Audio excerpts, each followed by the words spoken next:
I know it's 4:30, but you'll still go to bed. Yeah, I'm not going through this with you again. And if you interrupt me, you're going to miss dinner. Yeah, 4:30. Yeah, you'll miss dinner. You'll go to bed. Yeah, don't even think about coming in here because I'm vlogging. Do not interrupt Mommy. Hi. I'm Becky. Welcome to my home. Welcome to Dance Party 4-1. The home edition, the vlog, the video edition, heard here on Wednesdays at the dancepartyfor1.blogspot.com site. It's just me. I don't have a crew. It's Becky. I'm using my laptop. I'm in my office. I've got this laptop stacked so high on a bunch of like 1947 phone books that I have that we've never gotten rid of, that prop it up high enough, and then I'm swiveling it around on a bar stool from our house. So high tech here. I am no iCarly. I have no sidekick, no cute guy operating the camera for me with a little crush. Spencer's not downstairs, though I kind of wish he was. It's just me. And I wanted just to take a moment to say thank you for what you've done so far in logging on and following and reading the blog. And I wanted just to take it a step further and get a little more personal and one-on-one or one-on however many by introducing myself and my voice and how I move and how I speak, because I think that that'll help as you read the blog in future days and future weeks, and as you continue with this whole journey thing. I think it'll help if you know a little bit more about the person who's writing, and maybe that'll help you connect and help you stay connected and help you feel like you have a friend and a partner that's actually working with you, working beside you as you endeavor to change and to be and to write your own story. So that's why I'm here. I'm here to keep telling my story and to invite you to tell your story as well. A couple things you can count on Wednesdays. I will almost always have a lot of hairspray on in this thing. I will probably be wearing a lot of jewelry and lots of makeup because that's just, you know, who I am. Mr. Rogers had his little canvas keds and his little cardigan. He accessorized, and I plan on accessorizing too. So we'll meet here sometimes, and sometimes we'll go outside of here. I was out at dinner with my kids tonight, and we were talking about how much fun it would be even to film a little 5-minute segment at a restaurant and show you what we really do when we go out to eat as a family, so that Mom is able to keep working on her lifestyle and pursue the stuff she wants to pursue during mealtime while we're eating out. All the kids have adjusted. The whole family has adjusted. And we save money, and we save fat grams, and we eat differently than we used to. So maybe we'll go to a restaurant one day, and we'll take a little camera and talk to some people.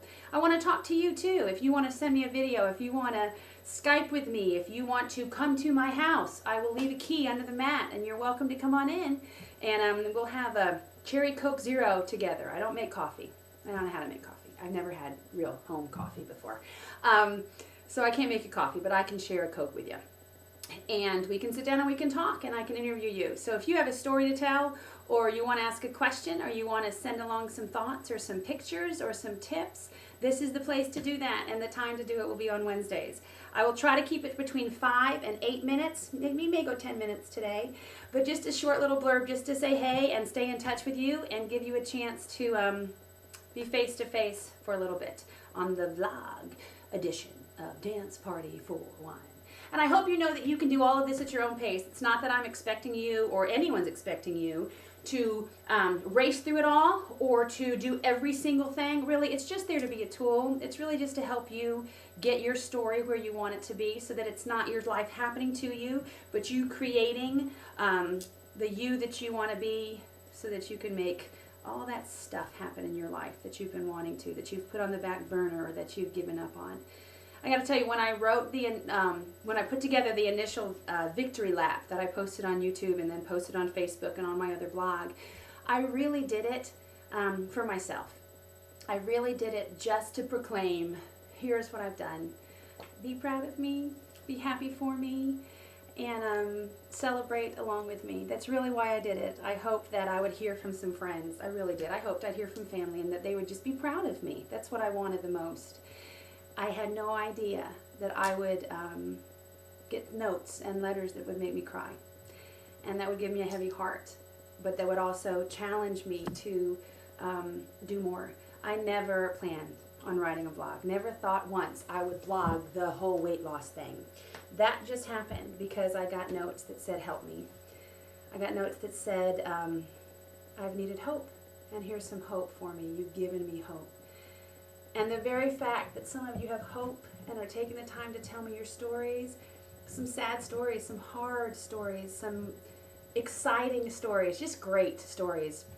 The fact that you've taken the time to do that for me, to me, who you don't even know, most of you, has made this whole thing happen. And I'm really excited to share it with you, and I hope you'll keep writing.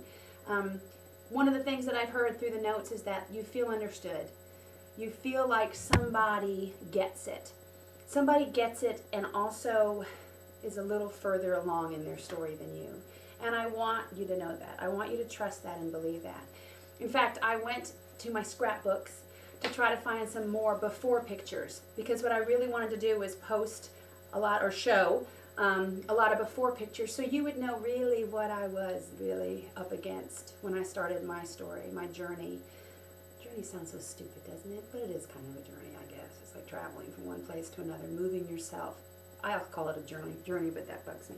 Anyway, I was looking for pictures of me, the 100-pound-ago version of me, and here's the thing.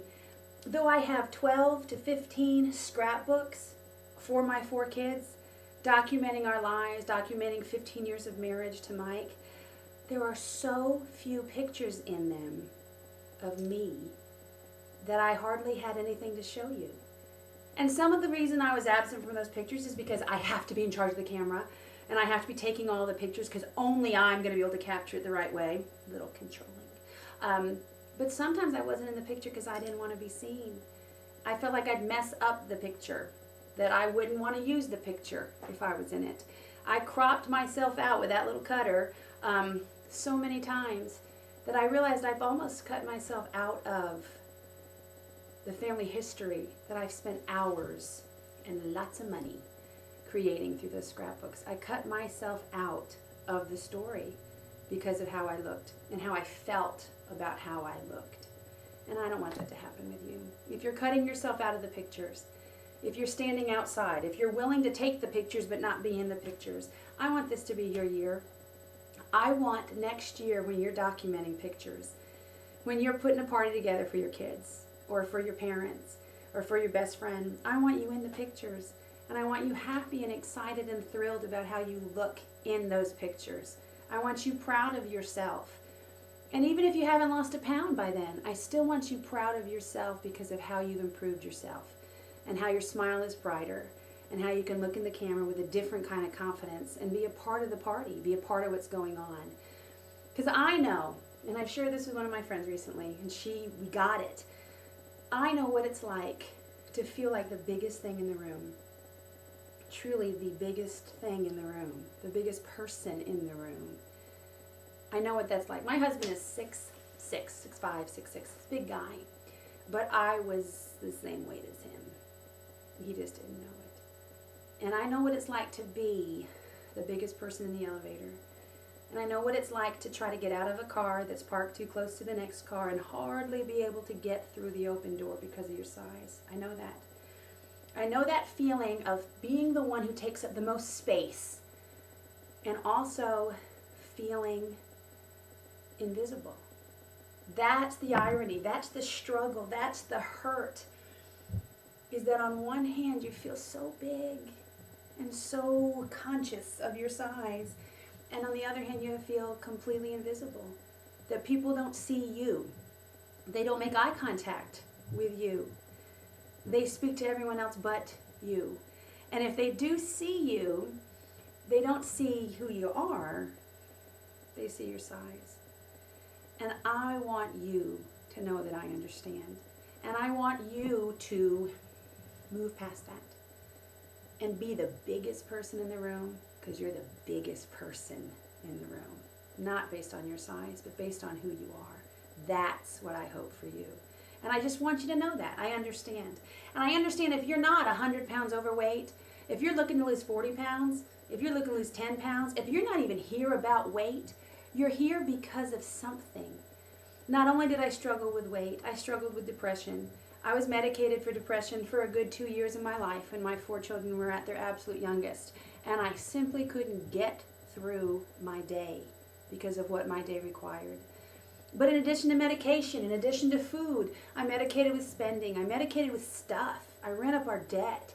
I did so many things and blamed so many people and avoided so much stuff because I was trying to fill up an ache. I was trying to get complete. I was trying to cope with all kinds of outside medications, with a lot of outside crutches, when really what had to change was what was going on inside of me. And I'm going to talk to you about that. And I'm going to give you some more ways to connect with what's going on inside of you. Because you're always going to have hurt. You're always going to have pain. But there are ways you can learn to allow that pain and that sadness and that loneliness and that boredom and that sorrow and that loss and that disappointment. You can allow those things to bring you to different places in your life instead of always trying to cover them up and hide them. So, that's why I'm here. That's what we're going to talk about. I hope that on Wednesdays we're a little bit lighter-hearted and going over tips and practical steps. I hope we get some special guests, get a nutritionist in here to talk with you, get a trainer to talk to you. Again, I want to answer questions that you might send in. I need a sidekick. I need some theme music. I need a studio. I need, whatever it is that you need. Help me find it. Help me find a way to make this what you need it to be. I just wanted to say hi and introduce myself in real life and give you a voice and a person to go along with some of the words you've been reading. Please stay in touch. Please keep following the blog. Please sign up for the blog. I really mean that when I ask you to sign up. I see little pictures on there when people sign up. I love comments. Not just for me, but for other people that are reading, and it lets people know they're not the only one reading. So get your friends to do Dance Party for One, blogspot.com. I don't know if it's going to go this way. Look at it. There it is, Dance Party for One, blogspot.com. It's right there. Follow me on Twitter at danceparty41, and let me know you're here. Let me know you're watching. Let me know that you're listening. And I will be back next Wednesday. And I think that's about it. I just wanted to say, be your best. Tell your story. Stop eating and start really feeding yourself. Because you are incredibly unique. And I'm very thankful that you're here. So, have a great whatever. We'll talk to you again next week. Again, my name is Becky. And this is the first vlog for Dance Party for One. Thanks a lot. Bye-bye. Now I have to turn it off and stop while maintaining some type of a smile in the camera so that I don't look like an idiot. Okay, that's it.